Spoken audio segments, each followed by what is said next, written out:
from the crowd. Even if you've gotta watch Smackdown, it comes on Tuesdays every week. Gonna watch Smackdown, so you notice me. Yeah, that's what we'll go with to start this off. Hey everyone, and welcome to Call It In the Ring, a wrestling recap and discussion with my dumbass Marcus Stewart, covering goofy movie songs to talk about Smackdown Live, July 31st, 2018, as we continue our red hot march to Summerslam 2018. And let's just hop right to it. So, we kicked off this edition of the Blue Show with Renee Young in the ring, who brings out Becky Lynch to chat about her big SmackDown Women's Championship match at SummerSlam against the champion, Carmella. Becky comes out and cuts a nice little promo about how she's waited so long for another opportunity at the SmackDown Women's Championship. And she dropped a statistic that I was not privy to, because in addition to having not held the SmackDown Women's Championship since December of 2016, which I was aware of, apparently she has not had a title shot since WrestleMania 33 last year, which I did a double take when I heard that. I was like, really? And then I don't have time to fact check that, but kind of like a quick cursory glance through my memory of the last year and a half. I'm trying to think of like opportunities. I was like, let's see, like Naomi was champ for a while, and then Alexa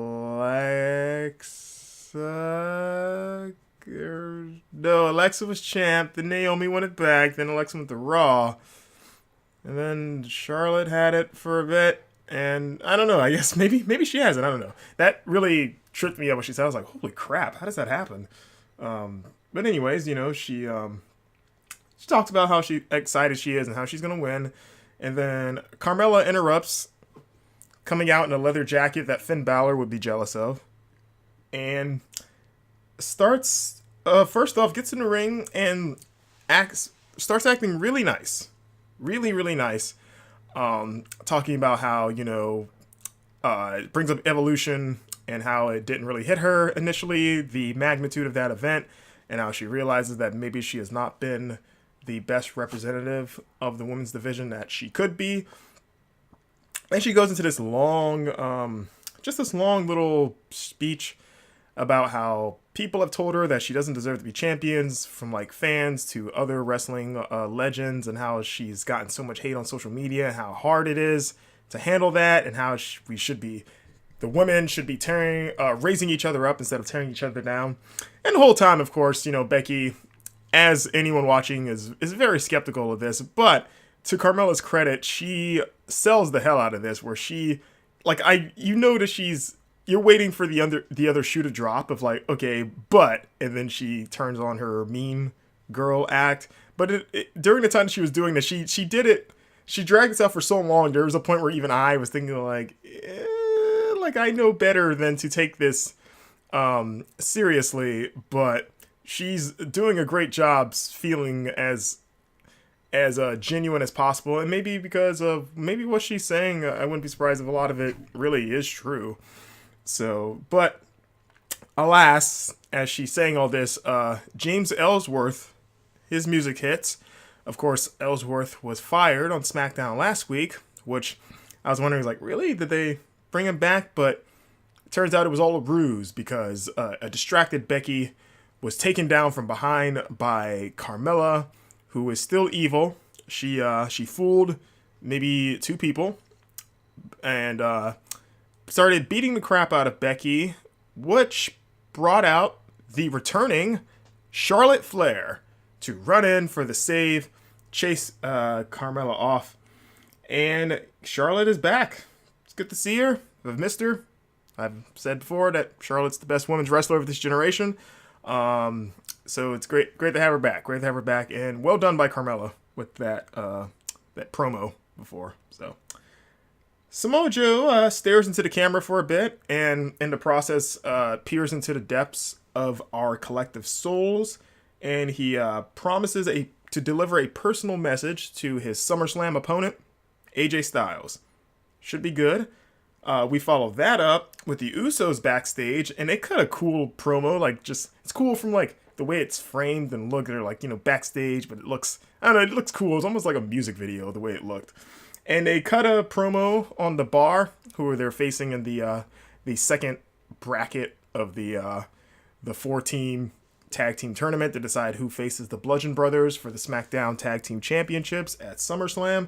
And they do an homage to The Rock by talking about how the Bars do their thumb pose, and they go through the whole thing of like, you could take those thumbs, shine them up real nice, turn them sideways, and stick them straight up your candy, and then, I think Jimmy stops Jay because the show is PG-13, which I was going to say, like, actually, isn't it PG? I don't know if he meant to say PG-13, so it's like, I'm pretty sure you can say ass if it's PG-13, but I don't know, it was a cute little segment, and the crowd seemed to like it a lot.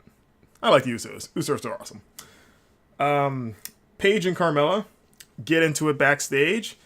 Carmella runs her mouth a lot and go as far as to say that Paige is just jealous because she'll never be a champion again, unlike Carmella, which is all that Paige can take. So she makes a match for the main event, Charlotte Flair versus Carmella.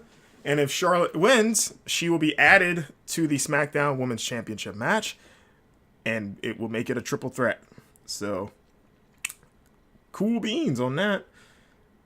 So we got our first match of the night. We had a lot of promos tonight in general, as you'll soon see as the night goes on. So after all of that, we get to our first match, the tag team tournament. Usos versus the Bar. The Bar being Sheamus and Cesaro. In case you've forgotten who they are, since this is their first match in over a month and a half? It's been a long time since they've had a match. The New Day came out on commentary, but instead of sitting at the existing commentary table, they had their own custom announce table. It was orange, had bootios, plates of pancakes, just ready to go. And it's always funny that, like, the announcers act surprised to see it, and it's like, well, surely it's right next to you. You saw it getting set up, and I understand why they do that, but it's just kind of funny just thinking about it.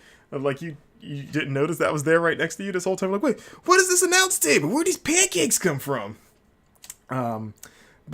Anyways, the Usos and the Bar had their match as expected between two teams this good. It was a nice, competitive, long match. Honestly, I liked it because it was hard to tell who would win. You could easily see it going either way. Like, you could argue the Bar needed the win to kind of reestablish themselves, but you can never discount WWE going back to the well that is the Usos versus the New Day. So I was invested into like, I don't know who's gonna pull this off, and ultimately, oh yeah, actually. So the New Day's on commentary, they were jumping back and forth between the commentary teams. At first, it was just the normal team, which I was furious of, can we just get the New Day, just talk all night? Can we just have that? And they eventually had, like, little insets where you would just hear their commentary. And in another kind of head-turning statistic to go alongside Becky Lynch not having a title opportunity since WrestleMania last year, the New Day mentions that the Usos have never competed on the main card at SummerSlam, which I've now fact-checked this, but I was like, really? And again, I did a quick scan through of previous SummerSlams, and I'm like, off the top of my head, I'm like, are we sure? Like, not even last year when they were on fire? Like, they weren't on the card at all? Or at least the main card, maybe the pre-show, but like, I don't remember off the top of my head. SummerSlams are getting so big now, like in terms of how many matches there are, that it's become easier to kind of forget matches that might slip between the cracks. Excuse me, I just took a sip of coffee. But man, that's crazy if that's true. Like, it's one thing to not appear on WrestleMania forever until this year, but SummerSlam? Like, I mean, not like SummerSlam is a small show, but you would think that they would have gotten on at least one card if that's true. I do remember the pre-show match from 2013 that kind of was the catalyst for the Usos finally breaking through the glass ceiling when they faced the Shield, and how they tore that match up on the pre-show, which was kind of the prelude to one of the best SummerSlams ever, which is 2013. If you haven't watched that show, go watch it. But alas, the Usos may miss yet another SummerSlam card because the Bar picked up the victory. They got into a stare down with the New Day post-match. So next week we will see the Bar versus the New Day to see who challenges the Bludgeon Brothers. I think I said this last week, but I'm pulling for the Bar. I want to see the big power brawl between two big kind of like very similar teams in terms of style. I want to see the Bar and the Bludgeon Brothers just beat the crap out of each other for those titles. I think that would be a really fun match. So we'll see what happens next week. Let's see. Charlotte is ready for Carmella. It's about the extent of her backstage interview. She keeps wanting to win. This brought out Samoa Joe to come out to the ring for his personal message to AJ Styles. And he's got a nice little stool in the ring for him, waiting for him. He sits there and he immediately starts talking about, like, you know, hey, AJ, I've known you for a long time. I respect what you've done with the title and how you've made it the most prestigious title in all of WWE, which is absolutely true. And then he surprisingly shifts towards how targeting AJ's family, saying that AJ has become such a good champion that he's become semi-obsessed with it to the detriment of being a husband and a father, and outright accusing AJ of preferring to be on the road traveling and defending the title than being at home and, you know, being a good father. And this goes on for a good while, and it's a great promo because it's Joe, and Joe is one of the best talkers in the company, and he goes, you know, he kind of just rips into AJ, you know, saying like, hey, you know, you talked about your little girl last week and how, you know, you told her anything was possible, and yet you don't even want to be there because you're too busy being champion or whatever, and saying that at SummerSlam, AJ's family will secretly be cheering for Joe because once Joe takes the title from AJ, Daddy can go home. And I love this because one, they're already for one thing, I guess one thing that a lot of fans, myself included, were wondering with this was like, you know, oh, is he gonna talk about TNA? Or, you know, just any, like, their previous history, which, you know, of course he didn't mention TNA by name. He only alluded to their history, which he doesn't really need to, at least not yet, you know. This is, you know, the kind of the opening salvo in terms of promos between these two, and it kind of shows that, you know, there's a lot more to this story than just, hey, these guys have fought before in other companies, you probably know, right, smart fans? So, like, he only, you know, he nodded to it, but he didn't, realistically, he does not need to go out of his way to explain to people where they have been. So, you know, just saying that, hey, oh, I've known you for a long time, AJ, and I know you so well. That's good enough for now. And I like that they're already, they're addressing the mistake that AJ and Nakamura had going into WrestleMania this year, where they're already giving this match a personal issue and something to really bite down on top of the, oh wow, this is the first time they've ever fought in WWE, which was the only thing that Nakamura and AJ had going into it, which was, you know, at the time you're like, oh great, it's a dream match, but that was literally the only thing to that match was, it's a dream match. These guys fought in Japan in a classic, and now they're going to do it here. And, you know, both guys were good guys. So it was, I think it's one of the reasons why that match, even though the match itself was good, and I think it gets kind of a bad rap, people act like it was a terrible match. Like, no, the match was, from like in a vacuum, the match was good. It didn't have anything to it outside of being two talented guys trading moves with each other. Whereas now with Samoa Joe, immediately he has the, one, Joe's a villain, so you've already got the dynamic of good versus evil, and then also Joe is making it personal with AJ immediately by targeting his family, and also makes sense in kayfabe or storyline that he would do this because AJ has already been known to have a temper and get really emotional. So for Joe to be smart enough to like, oh, you know what would rile him up? If I talk about his family, and then maybe that'll make him lose focus because I know that he gets, it's easy to anger AJ, to make him kind of lose control. So let's just go straight for the below the belt shot. Not like Nakamura, but like, you know, like a figurative below the belt shot. So I'm happy that they're immediately establishing an actual story with these two that make you want to see them fight outside of, holy crap, it's AJ Styles and Samoa Joe. This is going to be amazing. So AJ Styles was not here this week. He will be back next week. So we'll see how he addresses it. I'm very much looking forward to see where this story goes. Speaking of interesting stories that I'm excited to see where they go, right after this, Jeff Hardy comes out to address his destruction, his utter destruction from 2 weeks ago, where he almost got his ear ripped off by Randy Orton. He gets in the ring, you know, covered in face paint, all that good stuff, and talks about how, first he talks about Shinsuke Nakamura for a bit, talking about how he wants the U.S. title back because when he had it, he felt reinvigorated, and I can't remember verbatim, but, you know, he's saying all his kind of trippy, weird Jeff Hardy stuff that he's been doing as of late since he's been, I guess I can't say woken, but like, you know, since he, pretty much since the Nakamura feud started with the wearing the contacts, with the white contacts and painting his eyelids, like the whole thing, I can see now. Doing that kind of promo again, saying how the title makes him feel alive, more or less, before turning his attention to Randy and calling him out, saying, Randy, let's do this. Let's fight. You want to fight? Let's fight. Orton comes out, looking all smug and evil, and gets to the ring. And right before he gets into the ring, Shinsuke Nakamura runs from the crowd and attacks Jeff from behind. And they both proceed to beat him up. Seems to be a plan, a ruse. But as Shinsuke is loading up the Kinshasa, Randy steps in front of him and stops him from doing it, which is, you know, raises an eyebrow of like, oh, okay. And they have this really kind of long stare down. It's really interesting to kind of see what's going on here. And then Randy tells Shinsuke to do it.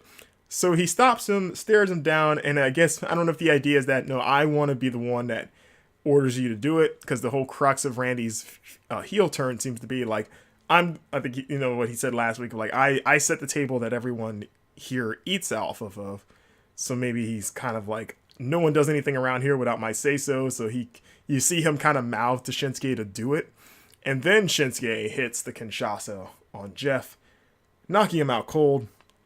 And then after that, again, Randy and Shinsuke get into another stare down, but Shinsuke leaves. So there's definitely tension there. And then Orton teases the RKO, which the fans have, they kind of want, even though Jeff's super beloved, but, the fans have been conditioned to want to see the RKO. Coffee.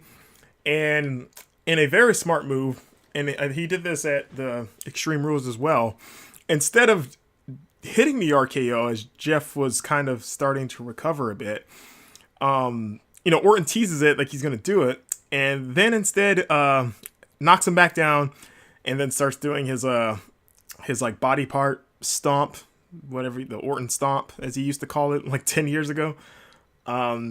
And just does that instead, and everyone was so mad. And I like that Randy is smart enough to read the crowd and know that they're going to pop for the RKO no matter what. Like, he could set fire to an orphanage, but as long as he RKOs one of the firemen, everything will be okay. He proceeds to beat Jeff all around the ring again, hits his inverted DDT from the ring apron to the floor to trying to murder Jeff on TV, and then throws him on the announce table and starts ripping off all of his like clothes. Like, he rips his t-shirt apart, he rips his armbands off, he tears his Hardy Boy pendant off of his neck, and then he gets some water and like a towel and pours water on Jeff's face and starts wiping off his face paint. And I guess the idea is that he's stripping Jeff of everything that makes Jeff Jeff, and he says enigma erased. And I like this. I like this story. I like these beatdowns because Randy is one of the few guys, and maybe the only guy in the roster next to Triple H, but Triple H only wrestles like once a year roughly, that can do a beatdown, like a bad guy beatdown, and make it semi uncomfortable to watch, because you see so many, like the standard villain beatdown of a good guy of like, oh, he's beating him up, but a lot of times it doesn't have intensity or like real heat behind it. You kind of just look at them as like, oh, they're doing the thing that the villain does, and that's about it. Whereas Randy, much like Triple H back in the day, he has there's like a legit evil to what he's doing that you watch him, and I guess because he's so methodical and like he really doesn't do much, which I think is one of the reasons why it helps. Like, he's not doing anything fancy, but he's just, what he is doing is so brutal and has so much venom behind it that, no pun intended, that you're like, oh, like, instead of just kind of like being apathetic, you're like, oh, someone's got to stop this. Like, it's almost like you kind of feel what the air of uncomfortableness to it. And that's kind of what these beatdowns of Jeff have been. And it also helps that Jeff is such a beloved character that you're like, oh, I don't want to see this happen to Jeff. And the fact that it's Randy doing it, it kind of sweetens the whole pot. So I've been a fan of these. It's nice to have a villain that seems legit. And I mean, there's a few like Joe or Brock, but Randy's got like the kind of like the mind games down. He's got that part down pat, and he's had for some time. It's nice to see, again, psycho, crazy villain Randy back again. So, also, Jeff's been getting his ass kicked the last month or so. Ever since he's kind of reawoken, so to speak, it's been pretty bad times for him, which is kind of weird given that the whole, like, I can see now kind of signify, like, oh, he's going to be, like, better, I guess, so to speak. But he started doing that. He got beat by Shinsuke in like 6 seconds, and then has become Randy Orton's whipping boy since then. So it's kind of maybe he shouldn't have.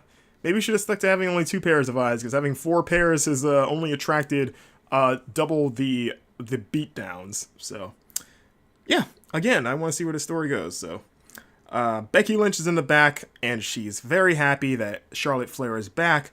But when she's asked how she feels about the possibility of her match becoming a triple threat match, Becky is hesitant, but says that she would never cheer against Charlotte. But, there's enough doubt there because, realistically, she shouldn't want Charlotte to win, because that only hurts her. So, interesting little seed being planted there. Next up, we had a match. Remember those wrestling matches? We had another one. This is only the 3rd match of the night, or the 2nd match of the night.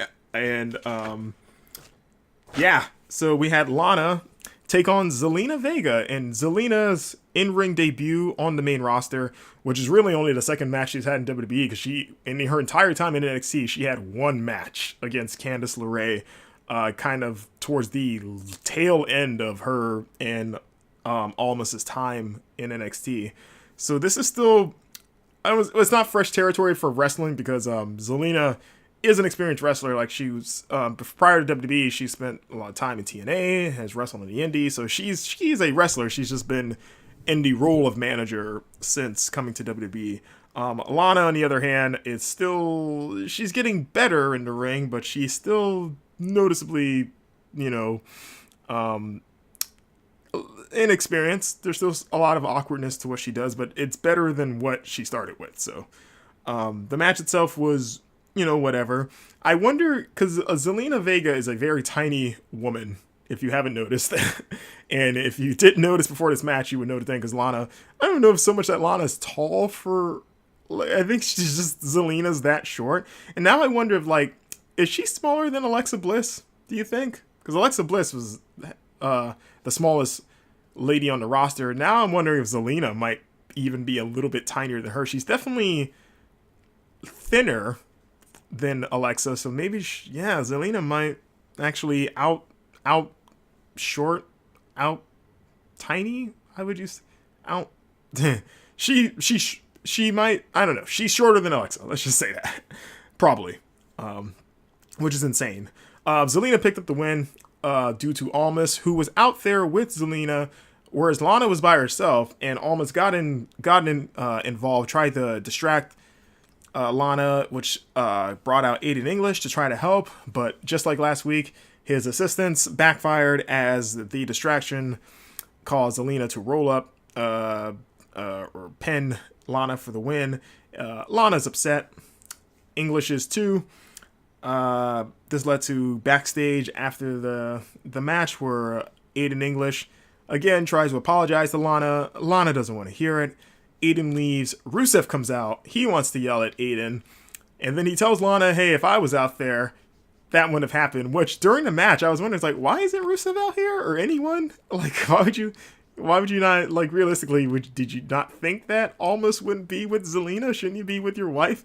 And thankfully, Lana calls him out on that, saying, Rusev's saying, like, oh, if I was there, this wouldn't have happened. And Lana's like, where the fuck were you then?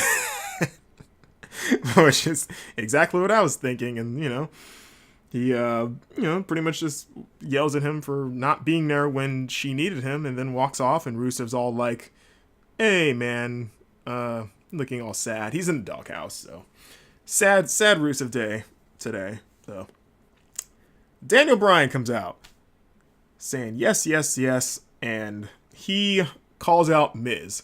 And again, this leads to another really good promo.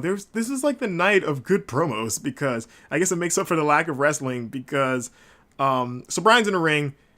First talks about Evolution and how he's so proud. He couldn't help but being proud of Brie because she was in that 30-second match from years ago that started the Let's Give Divas a Chance movement, which is a weird aside. So, he brings up how that match was 30 seconds long, as we all remember, and says, like, before, she was in a 30-second match, but that started the revolution, which, granted, kayfabe is dead, but within the context of the story, a 30-second match, if it's a legitimate wrestling contest, that doesn't really mean an injustice. That just means that either, I don't remember who won the match, but either Brie, if she won, she was amazing and beat someone in 30 seconds, or the person that beat her in 30 seconds was super good. So it's kind of like, I don't know, it kind of unintentionally reinforces the idea, like, hey, all of this is staged, because can you believe they had a 30-second match, the ladies, and how it pissed everyone off? That didn't give them a chance. And it's like, well, maybe she was just that good and she could just destroy people in 30 seconds. I don't know. You get what I'm saying? So I just thought about that when he brought that up. But, he quickly transitions to The Miz and talks about how The Miz throwing the fake baby doll at him was pretty messed up. And he says, come out here. He's like, we've had this song and dance for the last 2 years. During that time, you've taunted me. You've tried to get under my skin, knowing that I was not cleared to wrestle, and but now that I am, you can't hide behind my injury anymore. So let's come out here so I can beat the crap out of you.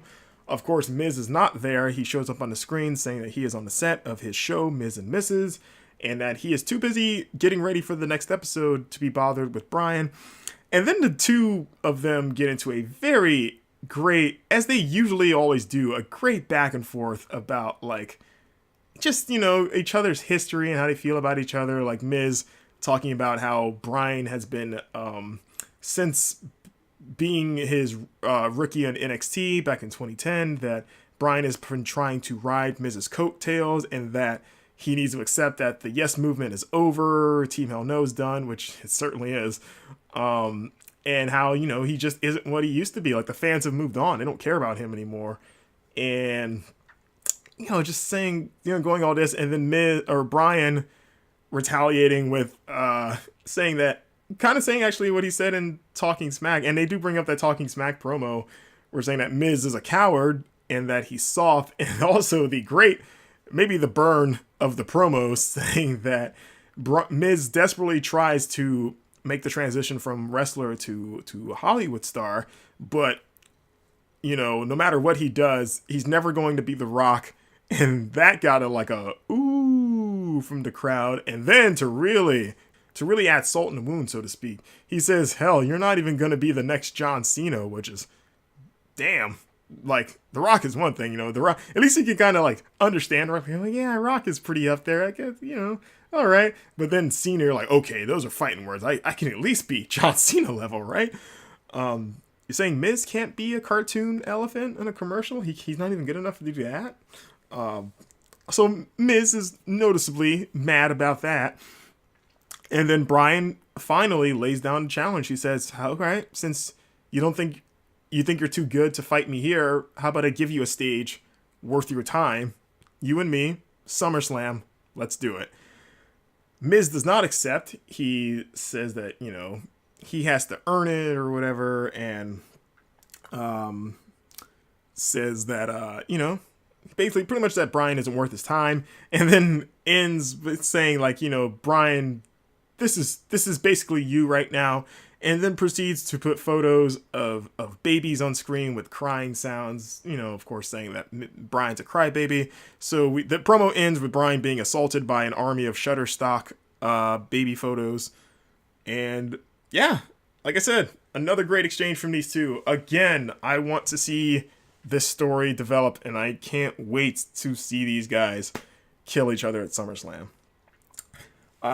This led to our main event of the evening, Carmella versus Charlotte Flair. Charlotte wins, triple threat match for the women's title at SummerSlam. And the match itself was fine.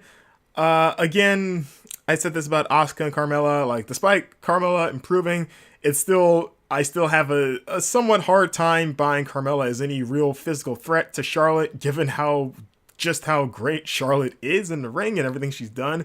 And also because Charlotte is bigger than Carmella, which sometimes makes her a somewhat awkward babyface. I mean, I prefer Charlotte as a heel in general, but she's a fine babyface. But the thing that can kind of get in the way of that is just how tall Charlotte is. Like, she towers over pretty much everyone in the division. I'm trying to think of even who's as tall as her on SmackDown or as imposing as her. So she has such, on top of just having the aura of being as great as she is, she also physically just looks like she would dominate someone, which as a good guy can be hard in terms of generating sympathy on top of everything else that Charlotte has. So, but the match itself is good. Charlotte wins after Carmella makes the fatal mistake of trying to put Charlotte in the figure 4, which she easily reverses into the figure 8, giving her the tap out victory. The most interesting thing about this match is that Becky is shown watching the match in the back, and at the tap out, Becky is noticeably upset or I would say annoyed, but she is not happy. Clearly she is not happy. And that's kind of what we end the show on. Like, they have a long shot of her watching Charlotte celebrating and her just not looking very enthused at all about this, which she shouldn't be, because that's after cutting the big promo in the beginning about how she's waited over a year and a half to get a one-on-one title shot. And then all of a sudden her friend comes back and she wins it, like she earns her way into it, but now she has to deal with Charlotte, so now the odds are stacked against her. And, she could also make the argument of, like, how does she come back in her first match and get an opportunity, whereas I've been waiting a year and a half and had to, like, win my way, like, I had to climb mountains to get this shot, and now I suddenly don't have a one-on-one shot anymore. So, planting a seed for a heel turn? Maybe? Kind of in the... I don't know. It's definitely like the seeds are there, and she has the justification for being upset about this whole thing. So I could see it. So I'm a fan of these kind of like seed planting, slow burn stories if they actually pay off in a timely manner. And by that I mean it could be long, but at least keep it interesting. Like, not like Sasha and Bailey, which that's a long story, but it feels like they've been making it up as they go, and they've like, oh, we'll do it now. Actually, I don't know. We'll hold off. We won't have to fight yet. So like, not like that, but like a better told long-term story. So I'm interested, but yeah, that was SmackDown this week, and SmackDown, it's better than Raw. SmackDown in general right now is better because the stories that they have right now, I'm just genuinely more interested in. Because like, look at this show for example. We had like Joe versus AJ.